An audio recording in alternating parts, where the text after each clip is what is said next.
In this video, I'm going to show you how to fix your KakaoTalk app not working properly. If you find this video helpful, please consider to like this video and subscribe to my channel. In saying that, let's just jump straight into the video. Alright, so one of the main problems is that KakaoTalk app isn't updated to the latest version. So what you need to do is go to your Player App Store, type in search, then type in KakaoTalk. There it is there. And as it states, I need to update the app. So if I go ahead and update this app, just give it a few moments to update and then try opening up the app, that should fix the problem.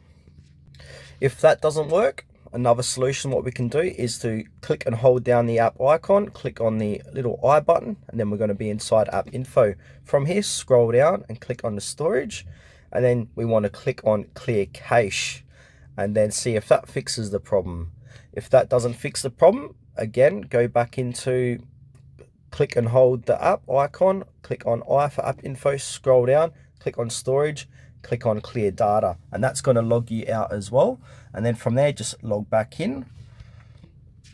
Another solution is to click on the bottom right hand corner of the page where it says force stop. So try that. Another solution is to delete the app entirely and then re-download it from your Player App Store and then log back in. And if all else fails, restart your phone and then that should fix the problem. So there's about 5 or 6 different solutions you can try to fix your KakaoTalk app not working properly.